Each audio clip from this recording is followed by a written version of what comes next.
Turn the volume down a little bit because it's drowning me out. I haven't done one of these in quite a while, mainly because I've been working very, very hard and I'm exhausted a lot. So, you know, I'm not really in the mood to be sat talking to myself. Let's see, pig. Quite a few things have happened recently. I just thought I'd do a video about it. You know, discuss my thoughts, because I have actually been on stream recently, which was it wasn't very pleasant, really. It was on a YouTuber called Tonka Saws. Well, basically, we got into a little bit of an argument on Twitter, which was mainly about how he'd done a video on Jordan Peterson, and Jordan Peterson is basically a religious nut. He's not really... A lot of people seem to think that he is something he's obviously not. He is a Christian loon, really. So we were talking because he'd done a video where he was saying about wrestling, but I actually watched the whole video of what he was talking about, and it was basically like most stuff Jordan Peterson says. It's like he doesn't actually know what he's talking about, which I've seen lots of times recently. He did a video on autism and he got completely wrong. I know because I'm autistic. He started talking in terms that were just really garbage. You know, he'd been basically told by someone else experiences that I, as an autistic person, have never felt. And it basically just came across as a load of rubbish, like pretty much everything that Peterson says.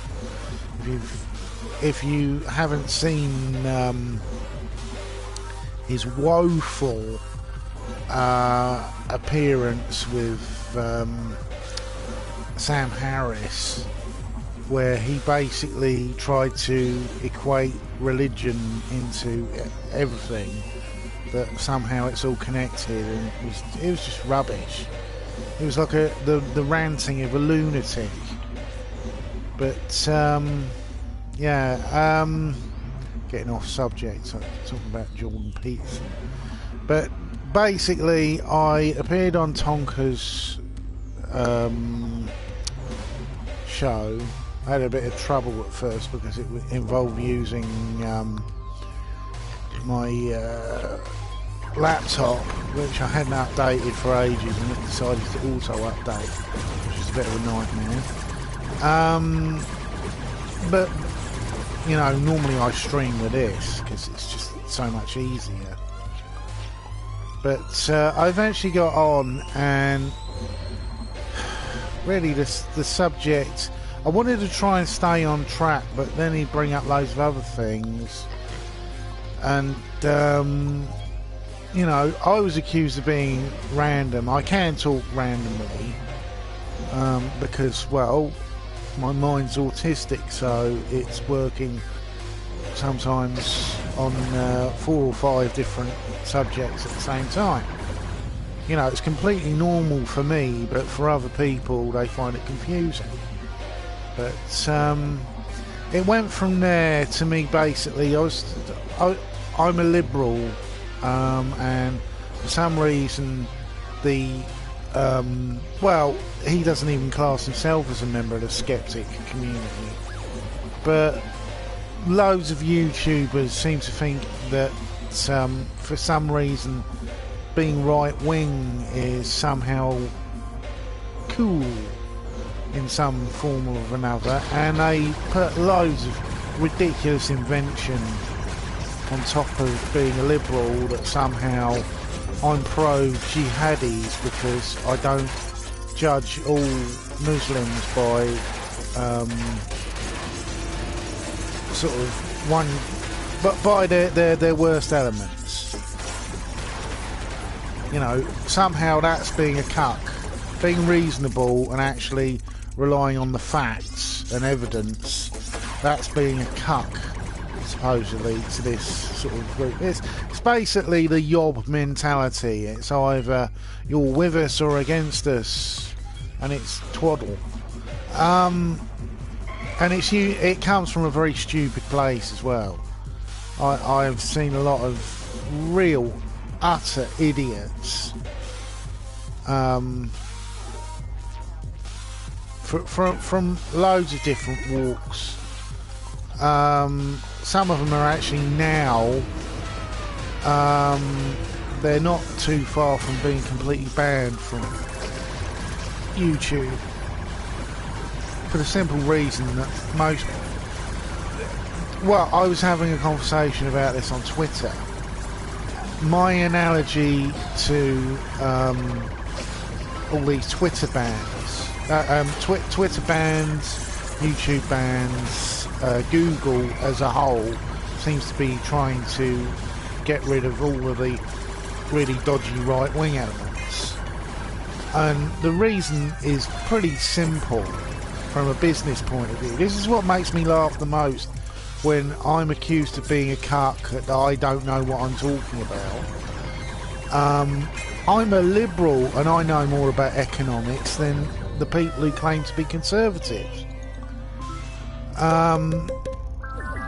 For the simple fact that a big business wants to sell things.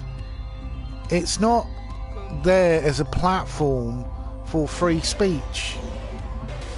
You know, free speech and YouTube, the platform isn't designed for that. The platform will adhere to a certain amount of free speech, but it's not going to destroy its advertising base by, you know, people arguing about things that are completely irrelevant, that go against its business plan, because it's a corporation, it's a corporate entity. It's not interested in whether things are right or wrong. It's interested in advertising and selling products, like all businesses. But, you know, you've got this massive element. Well, they're not massive. You know, that VidCon thing. It was nice to see some of the YouTubers getting on. You know, particularly, I've recently become a bit of a fan of the H-Bomber guy, because, you know, initially I was sort of in the camp that he was sort of a bit of a chinless idiot, but he does say a lot of sensible things as well. I know he's never going to be sort of the type of gamer like me who likes nothing but violent games, even though I'm not as mad on him as I used to be. But you know, he can say some pretty sensible things that make sense, particularly about how toxic a lot of the supposed skeptic community, even though skepticism seems to be far from what they are now. I wish they'd be renamed parallel SJWs, because many of them work in almost a parallel form of SJW logic. You know, it's pretty amazing to see, especially when they'll back up someone on practically no evidence, just who they are. The classic case of that was Milo Yiannopoulos, who we were all told we have to get behind him because, he's anti-SJW. And I'm like, well, that's not a decent enough argument. You know, what's he said? Because at the time he was in trouble with the right wing because he'd said some... Well, I think it was bullshit. All that stuff about him being... having sex at a young age and how he was somehow a man-eater and all this shit. And about priests and things like that, and I had my suspicions at the time. The story just doesn't sound believable. It sounded like bullshit. You know, I think it was Ernest Hemingway once said, "Never bullshit a bullshitter." So you know, I was a bit suspicious of how he'd say these outrageous things, but then he was very prudish towards things like gay marriage, which brought me to the suspicion that all of his sexual escapade stories sound more like someone who's overheard someone say that and has sort of incorporated it into their mythos. That some of it was just too unbelievable to be true. It became very questionable, you know, and also his refusal to name names, especially when it came to the Hollywood party story. And I think it was a story. I don't think any of it was true.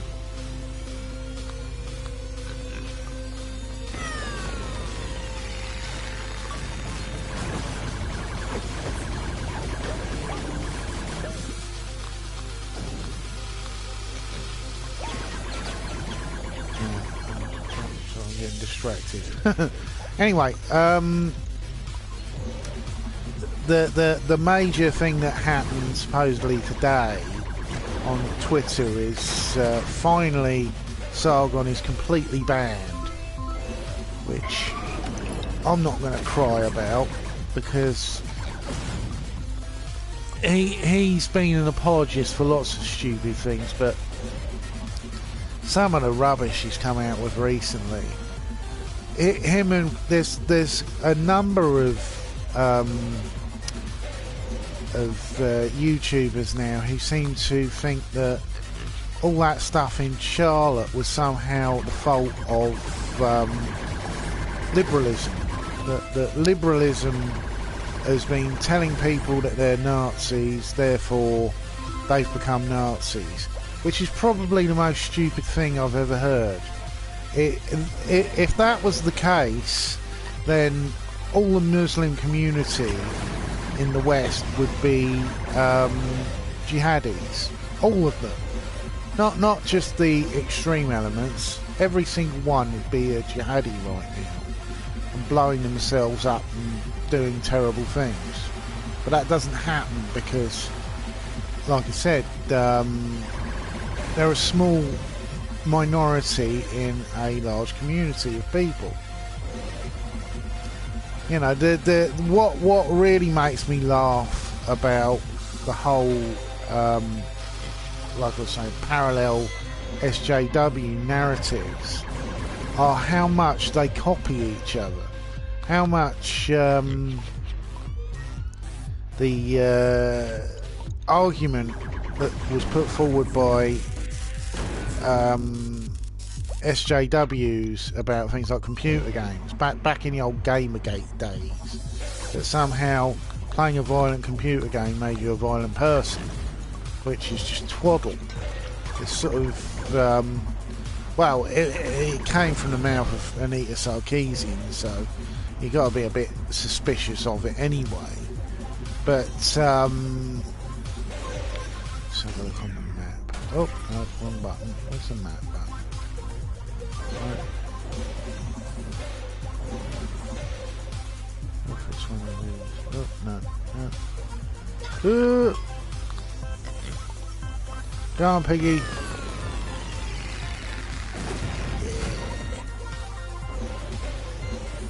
What was I talking about?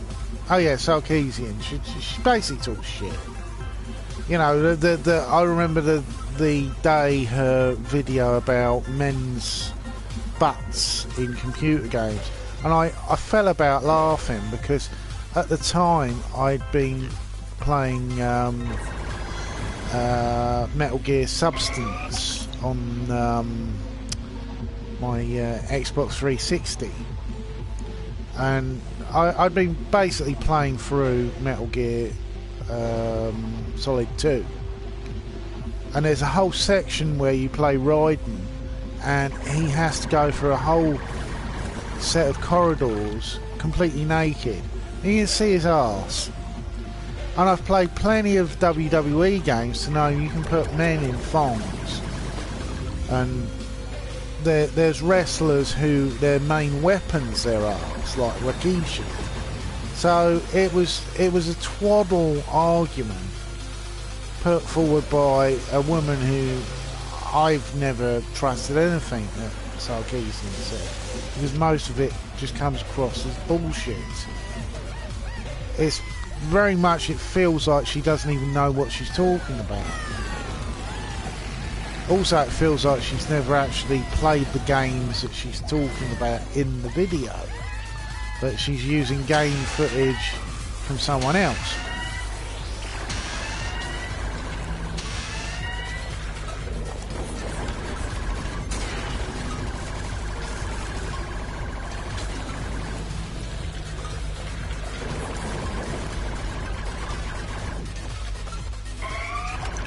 Adjusting the shields.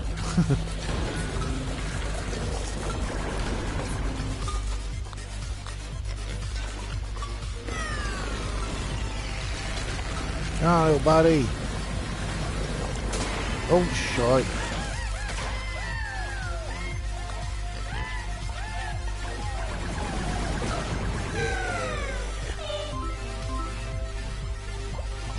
The engine. Yeah, so I'm getting off subject again. I'm a bit tired, you see. I've been doing a lot of long hours and I've had a lot of back problems in the past week and a half. But if you've ever had backache, it's not nice when you're asleep. You wake up and your back is killing you. Oh yeah, basically the toxicity of the parallel SJWs has got to really ridiculous levels, and I was arguing with Tonka about stuff, and it ended up, I just literally got to a point where I couldn't give him what he wanted. It just felt like I was being interrogated, that somehow I should be in his camp in distrusting all Muslims I come into contact with because Manchester happened. Oh yes, so I should basically forgo all my liberalism and distrust everyone.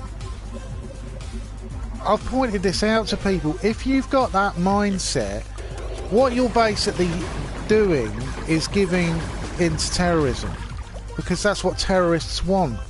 I was almost blown up back in 2002 by a Soho bomber whose whole plan was to plant bombs to start a race war, to make everyone paranoid of their neighbours and kill and wipe out all of the people that were of a different skin colour or a different religion.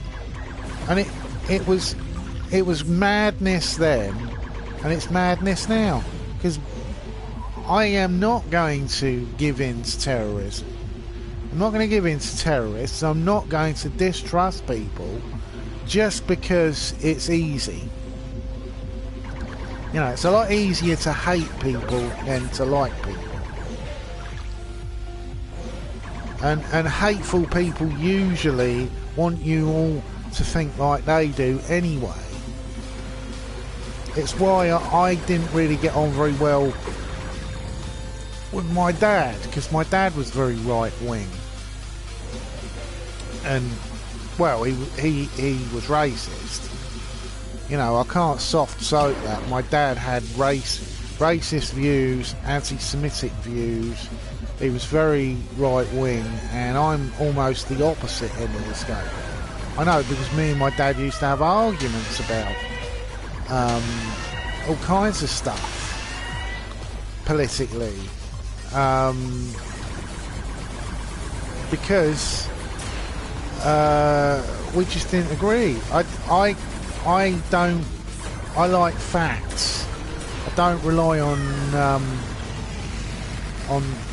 emotions to dictate what I should be thinking and who I should trust.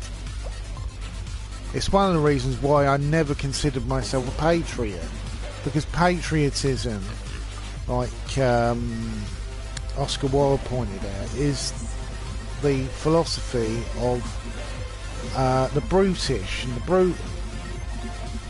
People who basically rely on emotions to explain things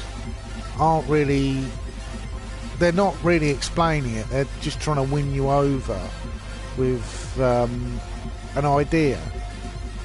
Usually that idea is really bad.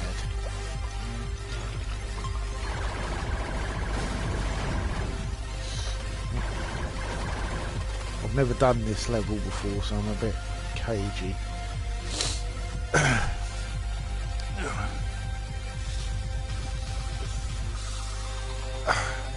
Anyway, so I was being berated for that, but it's not new either. I've seen it on loads of things. I'm very put off watching any streams by the supposed skeptic community, because most of them, they sound like Nazi sympathisers. They'll sympathise and they will legitimise views that are just ridiculous, that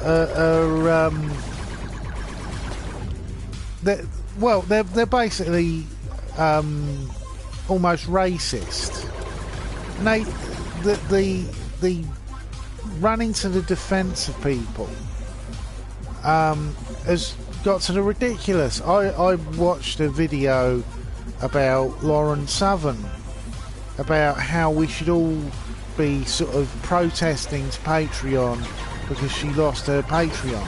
And then you actually go into the details of why she lost her Patreon. And it was basically because she was funneling money to a vigilante group. And I've even had people argue with me on Twitter about this, saying, oh, well, they were protecting borders. I'm like, it's an illegal gang.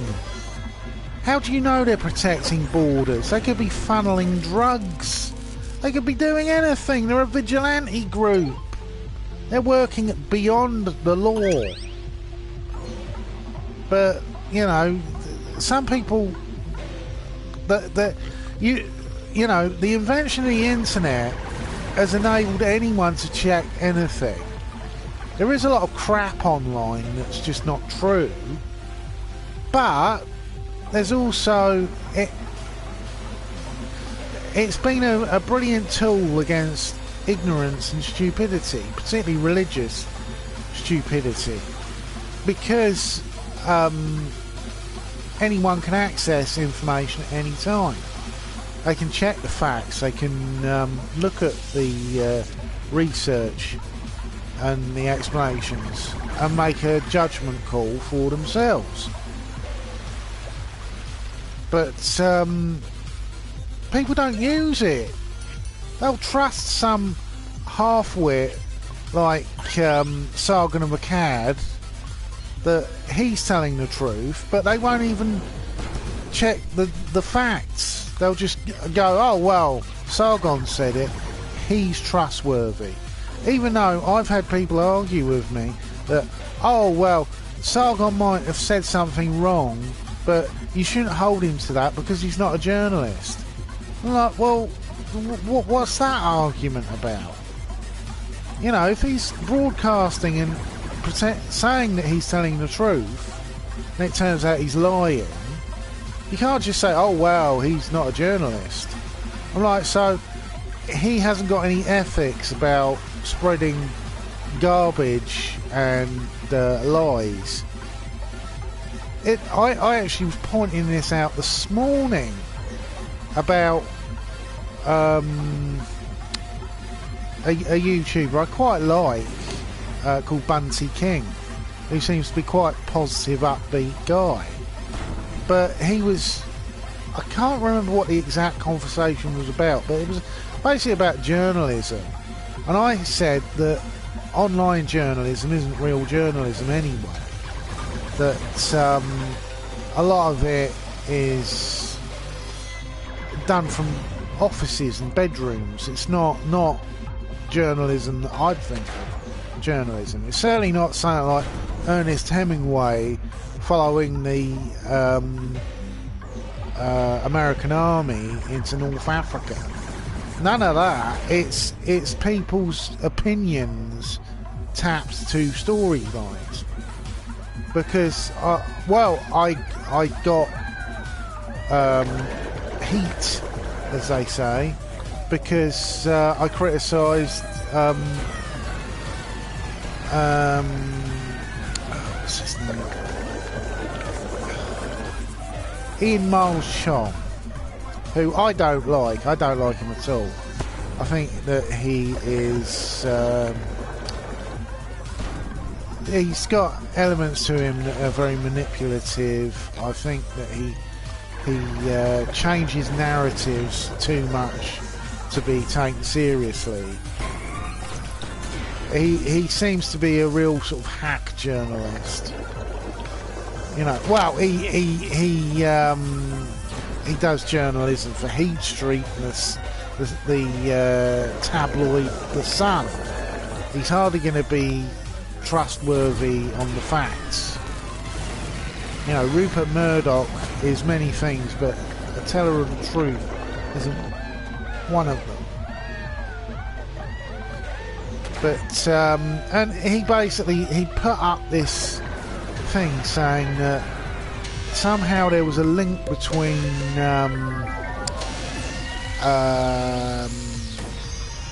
male feminists and sex offenders.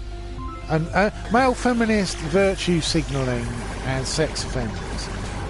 And I merely put up some of the shit that he came out with during Gamergate, which was all rushing to the defence of women like Anita Sarkeesian and Brianna Wu, and it was absolutely breaming with virtue signals. And I got criticised by a YouTuber who's a friend of Tonka's called Vamp, who said, oh, this is from 2012. I'm like, yeah, and he's not made it very clear that he basically he seems to be running from the facts and going with narratives and being basically pretty dishonest, that somehow all people who are not raving right-wingers are somehow communists. You know, anything left of Ronald Reagan, he seems to think means that you're as bad as communists. And I'm like, this is rubbish. Look, the crap he came out with on the day of the Charlotte thing, it's amazing. The woman who was killed by that hit and run, he put out that the driver was a member of the of Antifa. And where he got this from was a fascist website. So, you know, this is a person who claims to be a journalist, but then he is spreading right-wing propaganda. And then he changed his mind and he put up something else. But I don't think a leopard like him changes his spots. I think he basically acts this way because it's exactly the same way he acted when he was in the other camp during Gamergate, which led to him getting into a lot of trouble, which had it happened in the UK, he would have definitely been arrested under slander laws for what he was pumping out. Basically pumping out that members of Gamergate were sex offenders and that he'd found out information. But he hadn't. He'd got names mixed up. But he'd still put this out as evidence. So someone who does that, I don't trust. I think people who trust someone just because they say, oh, I'm negative to so-and-so camp, aren't trustworthy and shouldn't be given time of day. And if it's a journalist, it's even worse. Because journalists are supposed to be holding some form of morality. But he doesn't strike me as a very moral person. He strikes me as basically an opportunist.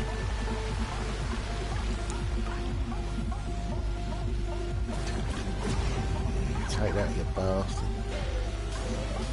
You know, he doesn't seem genuine at all. He seems very sort of, like I said, manipulative. Manipulative of facts, and he plays the populist too much for my liking.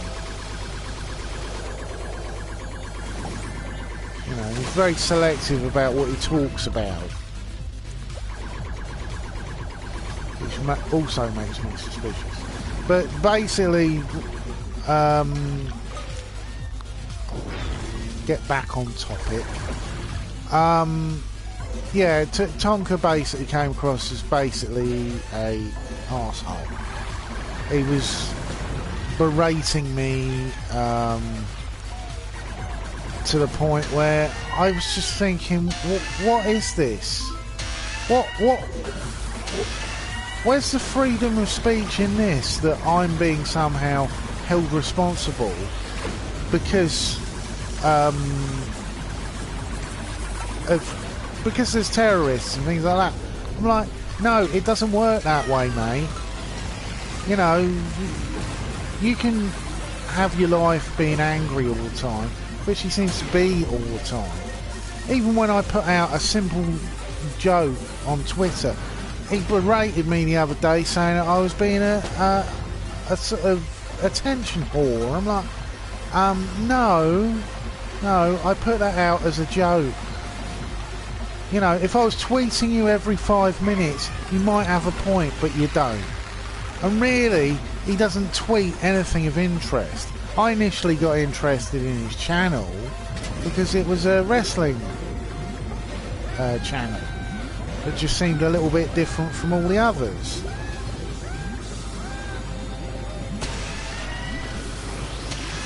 But lately, well, I've completely unsubscribed from his stream channel because all it seems to be is him whinging and moaning, and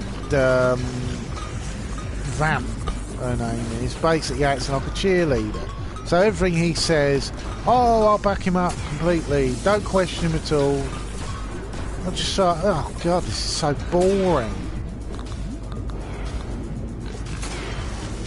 You know, but basically the Kiss Your Ass Club, the Yes Man Society, and I don't hold with that. You know, I'll argue with anyone. I don't believe that people should be treated like an idol and worshipped. So it's really a shame, because the bloke I actually really like on that lot, who seems to be a genuinely nice bloke, is failure accomplished. You know, he seems to be the one who has the relaxed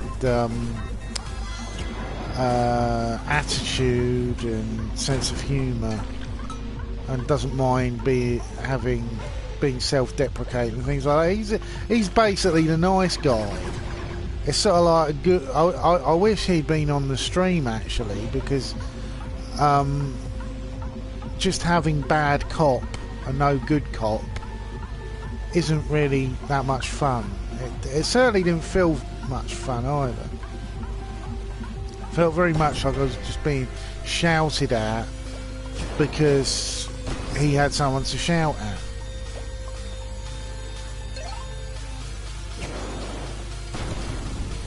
Put that on the shields. Yeah.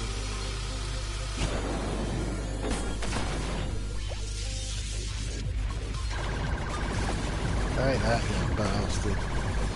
You know, and afterwards he invited other people on when I was off, and they were all fucking slagging me off, which I wasn't very impressed by. And then a load of them decided to dogpile me on Twitter because I said I'm a member of the Green Party, and I am a member of the Green Party. I'm not ashamed that I actually give a shit about the environment and the animal life on the earth. But, you know, oh, that's being a cuck, supposedly, because they didn't go mental at the last election and told people to vote Labour because they're a left-leaning party, and Labour actually had quite a big sweep, and the Conservatives they're basically holding on by the skin of their teeth to having a government, because lots of people who didn't like the Brexit vote or the way the Brexit negotiations ended up didn't vote for them. They voted for the opposition parties because they didn't want to. Well, basically, people don't want Britain to be America. You know, America's the country that has a right wing who are absolutely insane. It's funny as well. I was talking to I think his name's Irate Bear, about how he said, and I was amazed, he even said it, that the Conservative Party we have in the country today isn't conservative. And I'm like, I think they are. You know, how can they not be a Conservative Party? What, you want them to be as insanely right-wing as the American right? Well, that'll never happen, because the only time in my lifetime that the Conservative Party became really, really right-wing was under Margaret Thatcher, and it didn't last very long. You know, what they call the Thatcher machine, it only lasted for, I'd say about, it started in about 1985, and it was dead by 1989 because it was unsustainable. Yuppie culture as well came along in 1987, but that didn't last very long because they were all vulture capitalists, and vulture capitalism has a half-life just like any other boom and bust economy. And in the end, what happened was, trying to find a button for the map. I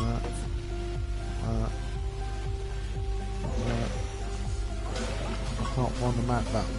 Anyway, yeah. Basically what happened in the end was that the banks got too greedy, gave out too much credit. There was a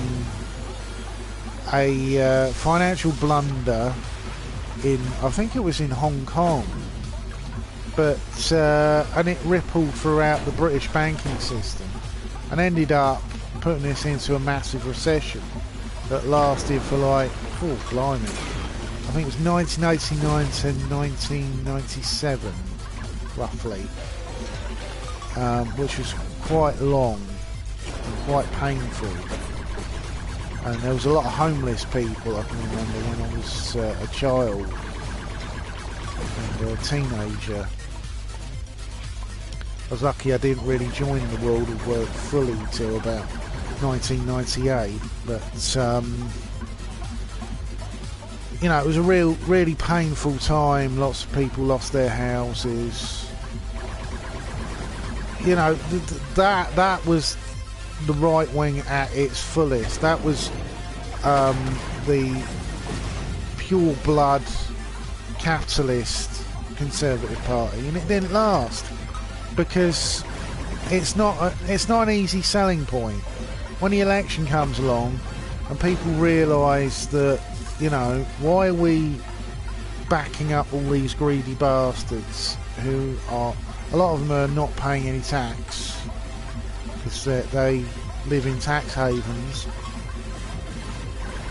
You know, why are we defending these people? But you know, I was just amazed. I was like, how can you say that the Conservatives in UK just...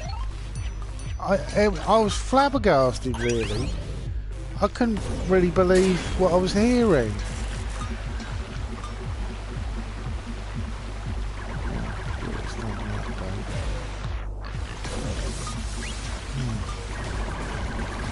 But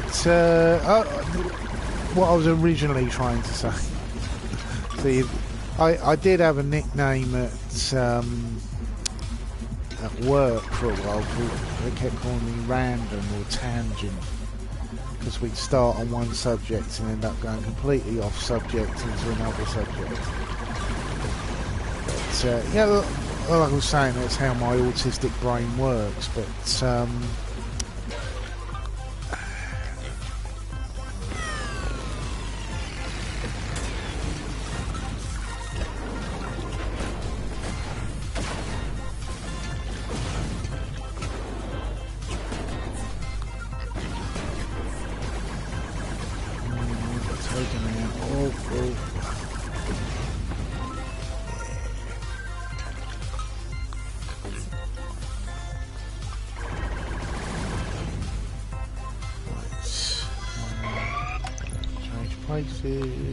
well, there we go. Yeah, but I'm trying to get back to what I was talking about first. But supposedly today, Sargon of Akkad has been completely banned from Twitter. He had a second account after his first one was banned, and everyone was putting up free Sargon. I kept put Sargon in the cell and throw away the key. Because I don't like Carl Benjamin at all. I think that he's a horrible piece of shit, but that's my opinion. I think that he lends himself too much to the right wing. I think that a lot of his talking points, he doesn't actually know where they're coming from. And as was pointed out to me by a very nice YouTuber called Diamana Hagen, she said that a lot of the stuff that he's talking about is actually from anti-Semitism. like the supposed cultural Marxism, which actually originated as Bolshevik, cultural Bolshevism, which was a type of... it was basically something the Nazis created as an idea, that German society was being purposely attacked by the Jews, who were responsible for communism in Russia, and it was basically rubbish.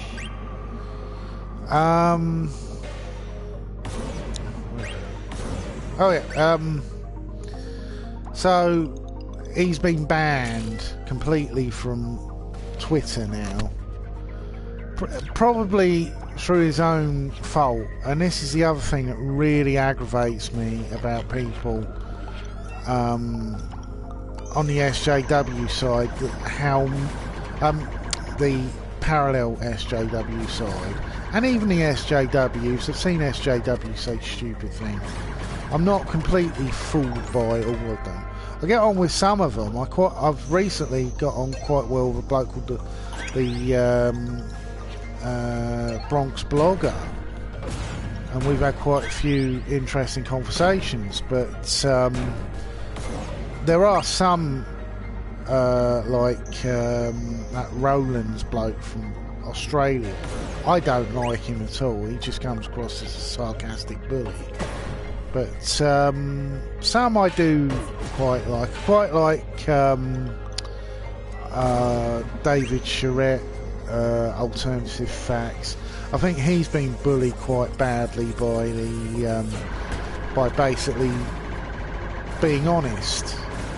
You know, his opinions were honest about his views on a lot of the defence of the right wing, and a lot of supposed skeptics, but they don't act like skeptics, a lot of them. They act like basically thugs, really, and bullies.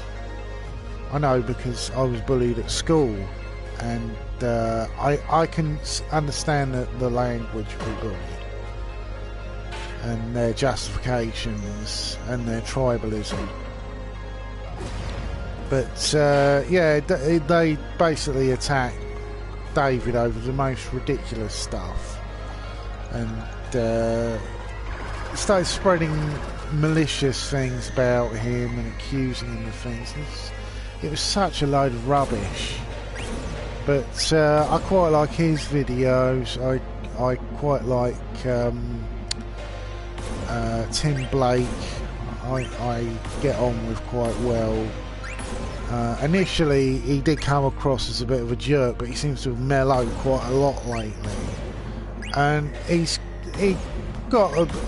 actually got a sense of humour a little bit like mine. He does like irony and self-deprecation and jokes like that, you know, because I'm not exactly the world's most pretty person.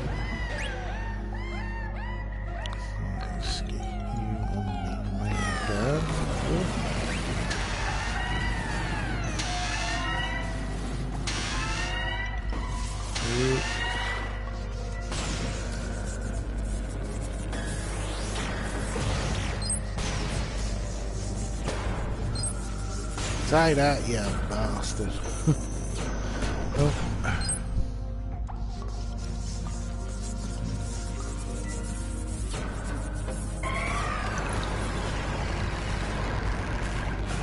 Yeah. Kicking ass and taking names. Yeah, and I quite like the H-Bomber guy's stuff. He did a very good analysis and breakdown of the Sherlock series, why it really doesn't work, and a lot of his points were really valid and quite funny. You know, I'm not completely against Mark Gatiss. I think Mark Gatiss is actually better at doing humour than doing horror. I did quite like the Doctor Who he did in the last season that involved the Ice Warriors, but and I can understand to a little bit that there's been these, well, the oversimplification thing again, which I hate oversimplification.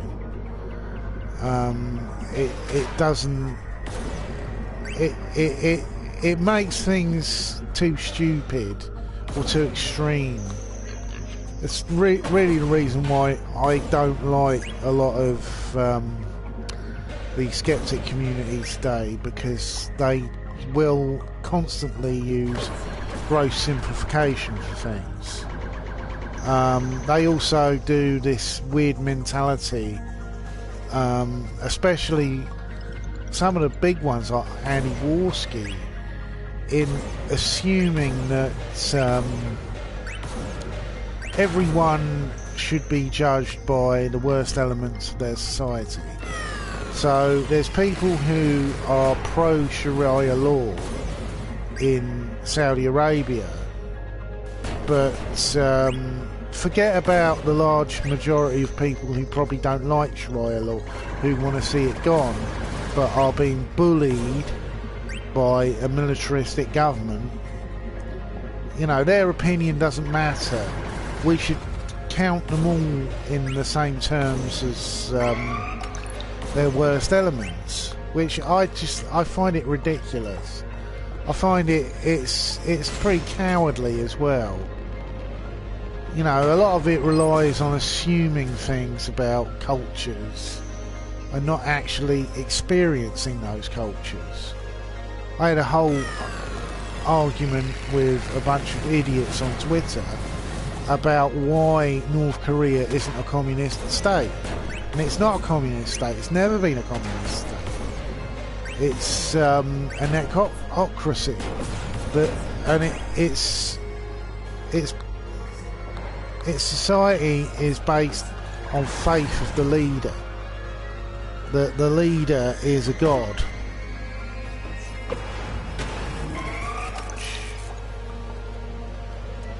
That the state is completely beholden to someone who's been dead for like nearly 40 years.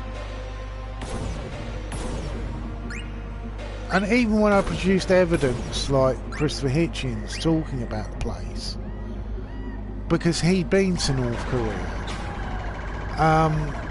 he'd seen what a horrible state it is, and how it's not a communist state at all. It is a state that is, it's pretty much a state that's based on a cult of personality.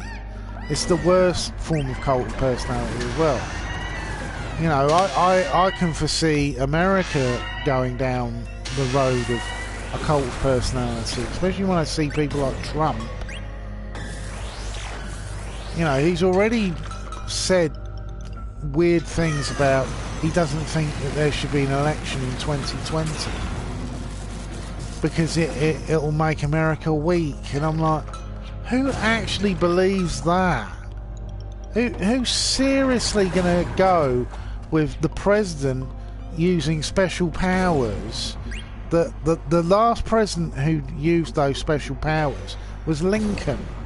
That was because the American Civil War was going on at the time. But this is the danger of demagoguing. When you put a demagogue in charge of a country, this is what happens.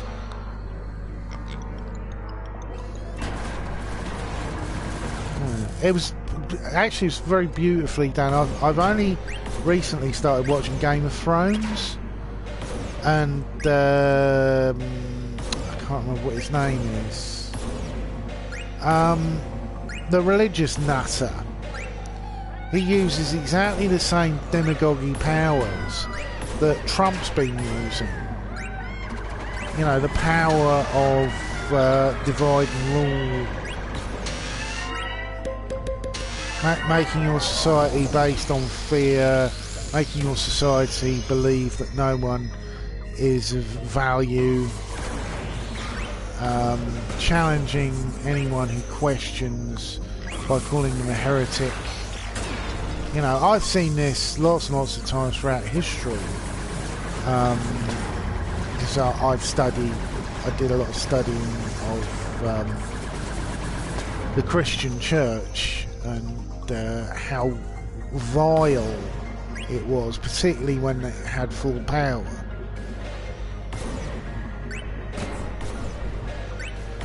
You know, when they could put anyone on trial for thought crimes, you know, and say that you're guilty of sin and have demons inside you and things like that.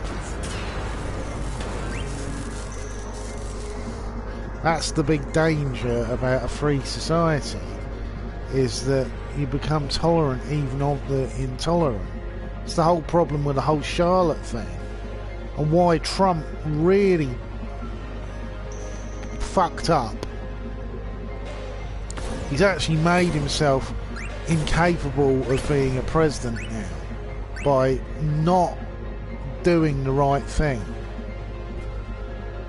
Trying to use the two sides to an argument point. When it came to Nazis and white supremacists,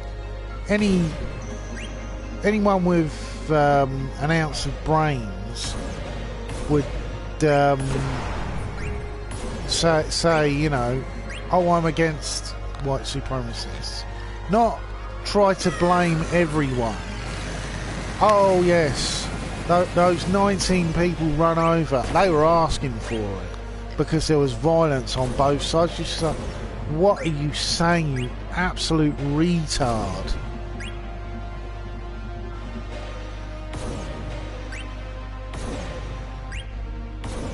Nothing down there. It's a bit like running a maze, this. But yeah, quite a few people who I was really surprised about, who've had a massive negative towards that speech. People like he's more of a libertarian than a right winger, but the comedian Bill Burr, he said Trump's just not funny anymore. He's sort of you can't make jokes about him now because he said such a stupid thing.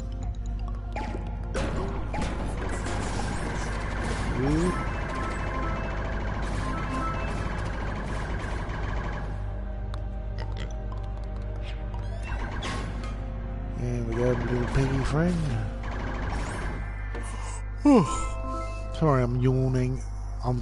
It's a switch over from late to early. It's going to be a bit of a...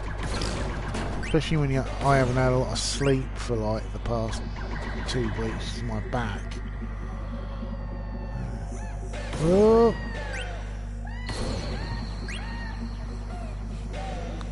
Main gun.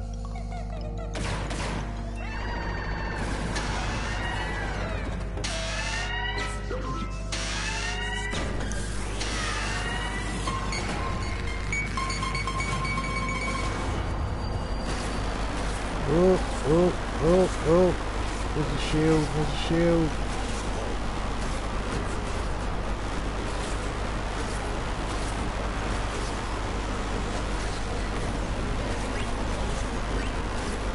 Come on, ride it out.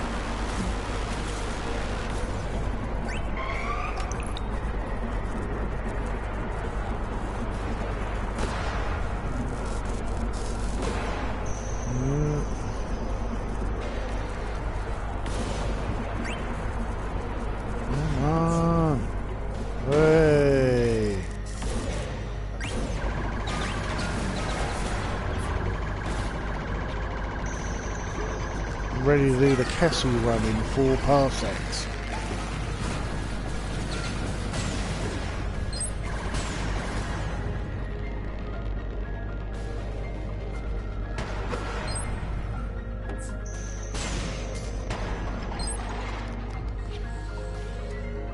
Get on the shield, piggy.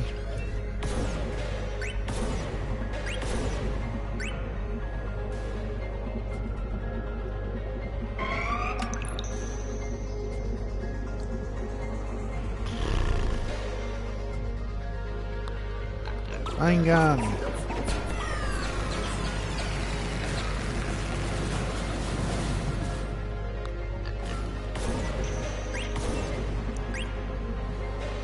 Whew. Yeah, so Sargon's completely banned from Twitter, but, and this is a big but, I think he'll probably be back because Devon Tracy was banned from Twitter and he came back and he's got 2 accounts again. So, you know, I don't think that it's going to be a permanent ban, but unless he does something really stupid, you know, other than all the stupid nonsense that he's done recently.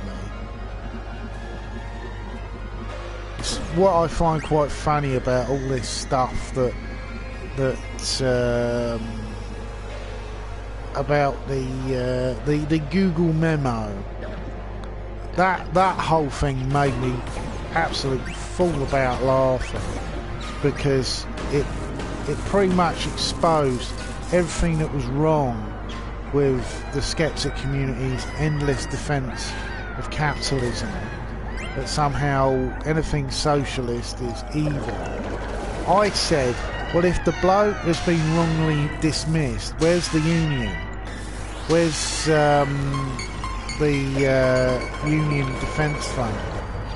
Why is he having to rely on Patreon money or PayPal? But everyone seems to go silent when I mention that. I wonder why.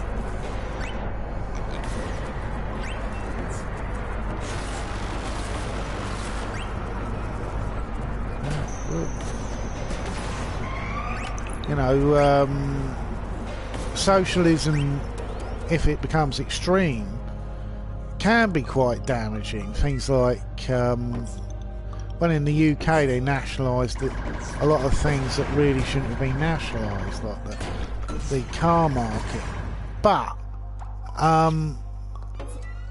just because 1 or 2 things are bad doesn't mean that the whole system is broken.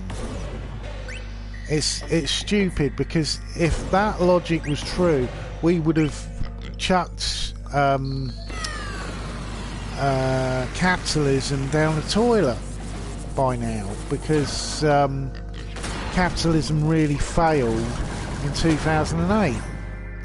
It did more damage to the societies of the world than communism's ever done. It's quite funny. I was having a conversation with a bloke called Carlos, who is he's a bit weird. I think he's a libertarian, and he's from Cyprus, I think, something like that. But he's constantly going on about British politics and defending UKIP and things like that, and I'm like, well, why are you bothering? You don't even live here. You've got no metal in the game.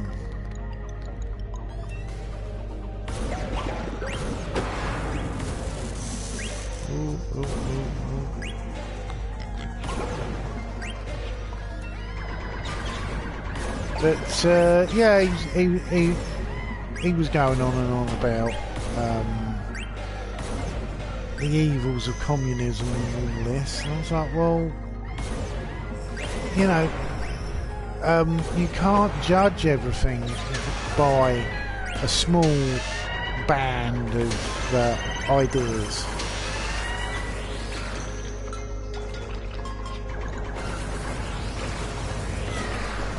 Take that, you bastards.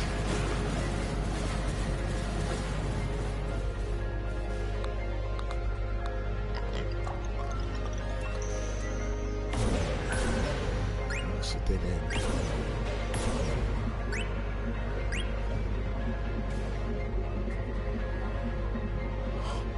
Getting all yawny again. Yeah, it's a weird switch over from earlys to lates. You sort of... The worst thing's when I forget things. Usually times and dates and things like that. Sometimes it's what day of the week it is. I get my Wednesdays and Fridays mixed up. Going with my roster clock. Cool in a minute.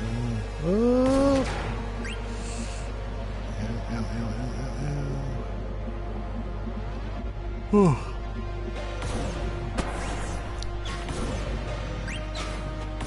So, a lot of the toxicity in the skeptics community, I put it down to lots of things. I was, well, I wasn't so happy. I just thought, you know, I knew this was going to happen. But supposedly the Kekistani flag, that's classed now as a white supremacist flag. So anyone who's got that on their Twitter should, you know, it'd be a good idea to remove it, because, you know, if someone doesn't like you, say you've been rude to SJWs, and they report that to a manager or a corporate headquarters or whatever, and they see you've got a white supremacist hate flag on, you know, on your page, you know, look, I know people shouldn't be judged by external appearances, which is quite funny when it comes from the supposed skeptic community, who seems to only do that all the time. But you know, instantly making judgments about people being terrorists. But yeah, you could get into a lot of trouble now with the way that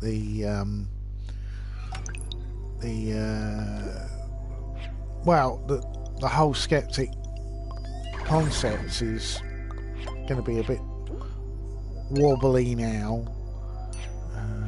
Let's put that in. No.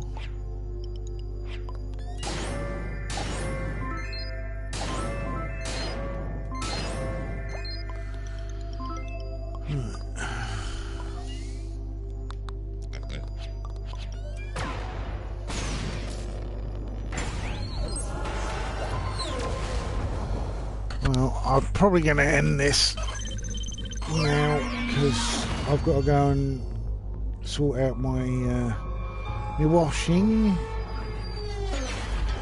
Oh bloody hell! Oh, it's in a level boss. Oh well, I'll stick at this till I've killed the blighter.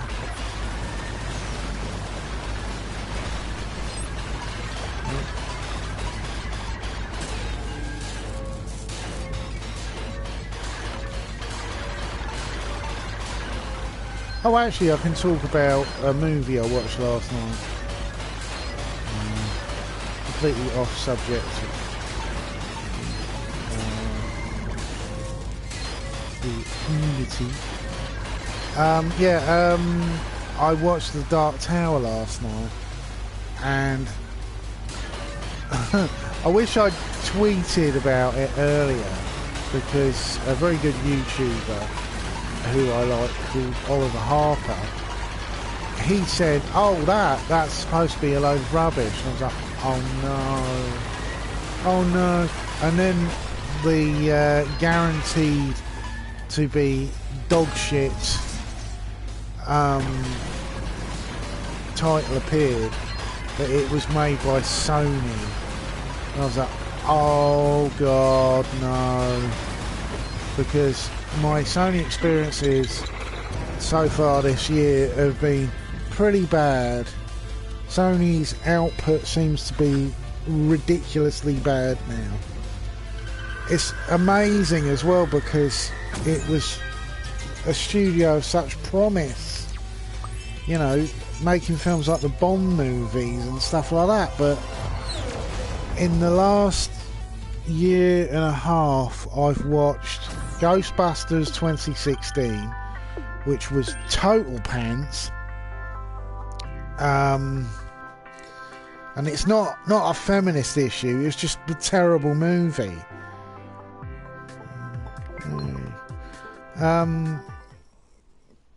Passengers, which was really bad because the original plot was completely different and it had been altered to make it more attractive to I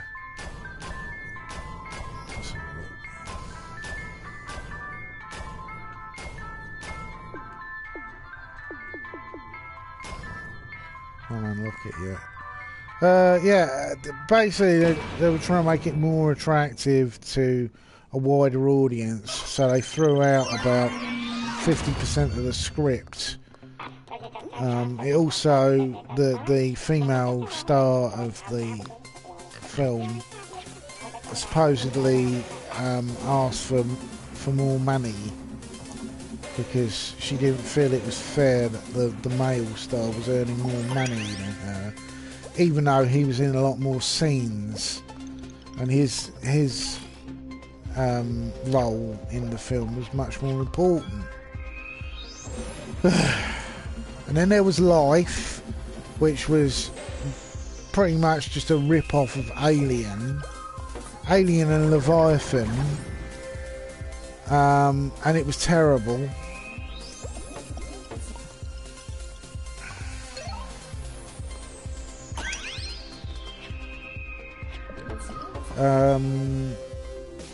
The Imogene movie, which I watched about half an hour of it and nodded off. This was last week when I was very tired.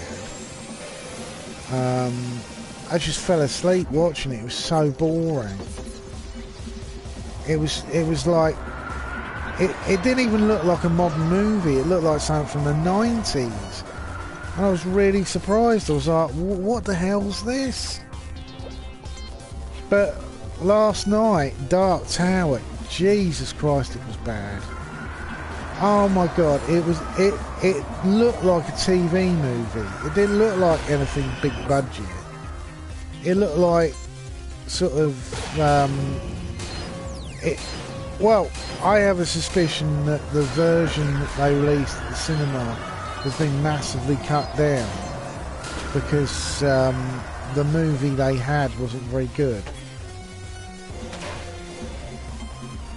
which wouldn't surprise me in the least because I think the only other film I've seen of a Stephen King book that was more cut down from the original story to this was The Shining.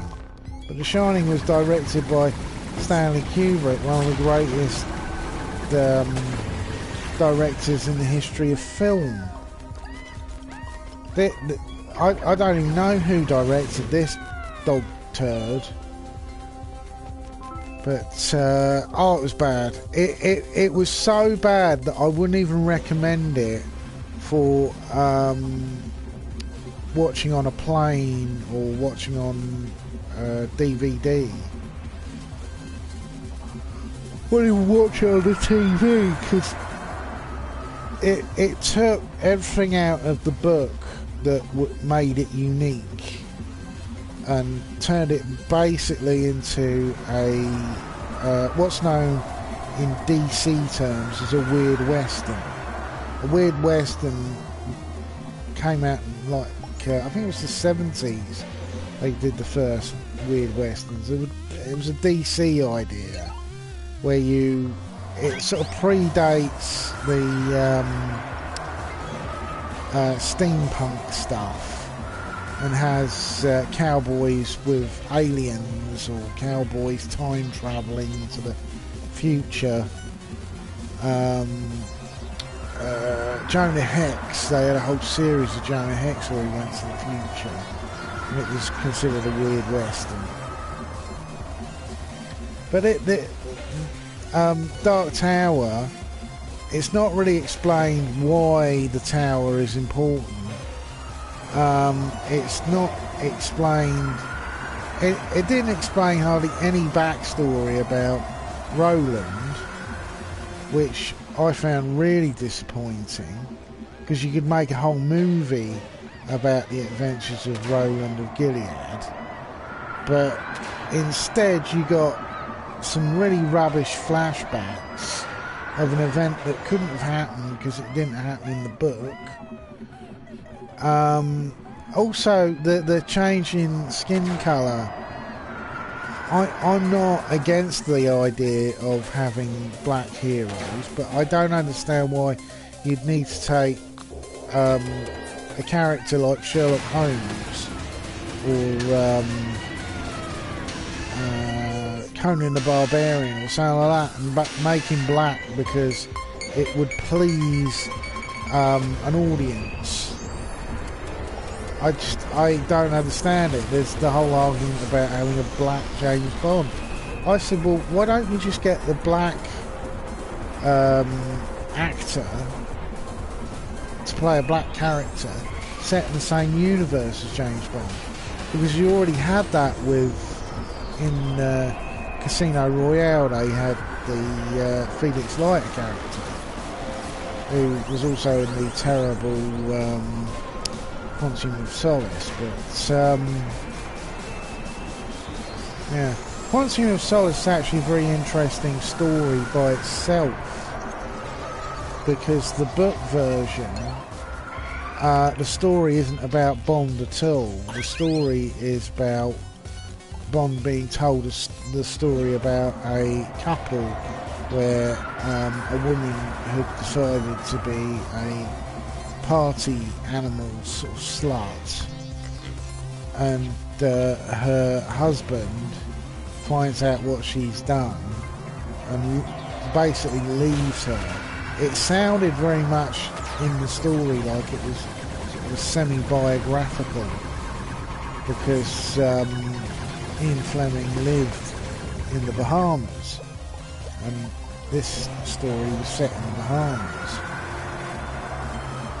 And the Quantum of Solace is that a person who has been humiliated so many times by a woman, or cuckolded is the proper terminology should be, that he decides to, well, in some ways you could say the story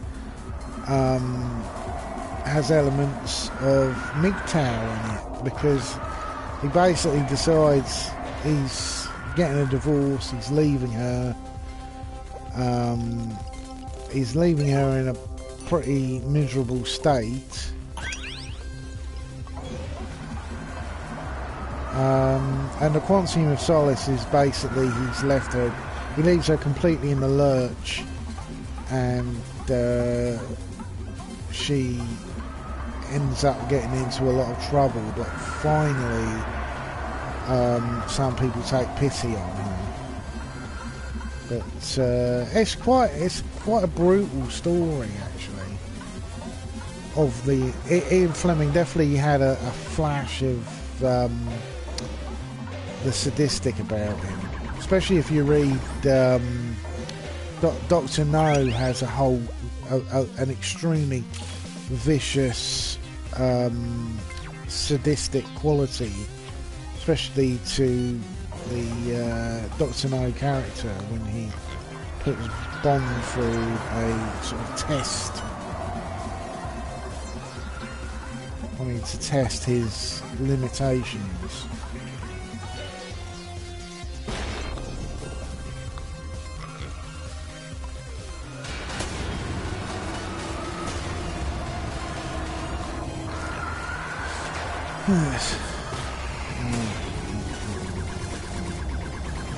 Yeah, so basically you could make a James Bond story set in the same universe. You didn't have James Bond appear in it, and have that black character that everyone seems to want.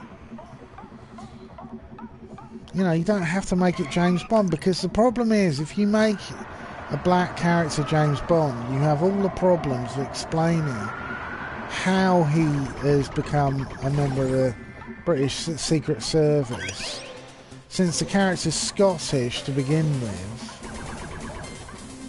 You know, it raises too many questions how you can get someone to that level in society, because British society it's multicultural, but James Bond has always been a man in his 30s, so you'd have to set it at a time maybe in the future, because we've got a society now where anyone could join the Secret Service, but for a long time it was a pretty like pretty much most of the things in the UK, it was a class distinction thing. But you know, if you had a job in usually it went with naval intelligence to military intelligence, because James Bond in the book, he's a member of the Royal Navy.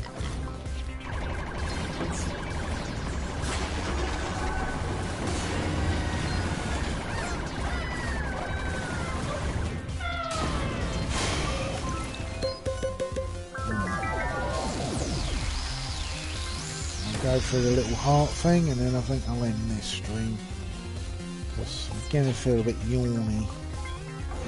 But hopefully I'll do maybe a stream at some point over the next week. I've got to talk to some people on Twitter, see if I can join a chat. I want to talk with liberal people though. I'm tired of the right wing basically taking over. It's part of my big problem with the whole skeptics community is how much they will defend really an ugly element of the right wing. You know, like Trump. Also judging all the left wing by its crappiest parts.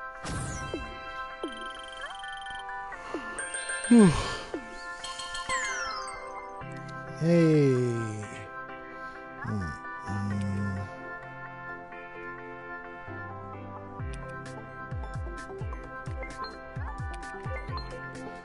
Confirmed.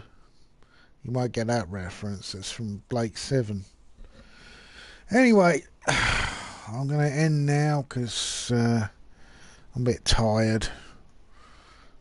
Let's get a broadcast. I'll get out of the way, you think. Stop broadcast. See you later.